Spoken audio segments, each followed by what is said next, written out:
మొదటిసారి క్షమించండి అంటూ జూనియర్ ఎన్టీఆర్ చెప్తున్నారు. జూనియర్ ఎన్టీఆర్ తాజాగా ఒక ప్రకటన విడుదల చేశారు. తెలుగుదేశం పార్టీకి బహిరంగంగా మద్దతు తెలపకపోవడం వల్ల మరి చాలామంది ఎన్నో రకాలుగా అయితే మాట్లాడుతున్నారని, ఈ విషయంలో ఏదైనా సరే కాస్త ఆలోచించుకోవాలంటూ చెప్తున్నారు. కాబట్టి సోషల్ మీడియాలో సైతం ఈ విషయం తెలుసుకుని అందరూ ఎంతగానో షాక్లో ఉన్నట్టుగా అయితే సమాచారం. కాబట్టి ఏది ఏవైనా అభిమానులు కూడా వీటికి సంబంధించిన విషయం తెలుసుకొని ఎంతగానో ఆనందం వ్యక్తం చేస్తున్నారు. సో జూనియర్ ఎన్టీఆర్కి సంబంధించిన ఈ విషయం తెలుసుకుని అందరూ సైతం ఎంతగానో సంతోషం వ్యక్తం చేస్తున్నారు.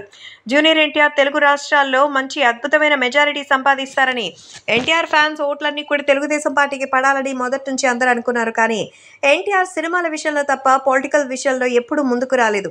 సినిమా ఫంక్షన్స్కి వెళ్ళారు, అలాగే ఓపెనింగ్స్కి వెళ్ళారు, షూటింగ్స్కి వెళ్ళారు. కానీ మిగతా స్టార్స్ తమ మద్దతుని తెలుగుదేశం జనసేన కూటమికి ఇస్తుంటే ఎన్టీఆర్ మాత్రం మౌనంగా ఉండిపోయారు. ఈ విషయంలో ఇప్పుడు తాజాగా ఒక ప్రకటన చేసి జూనియర్ ఎన్టీఆర్ క్షమాపణ అడుగుతున్నారు.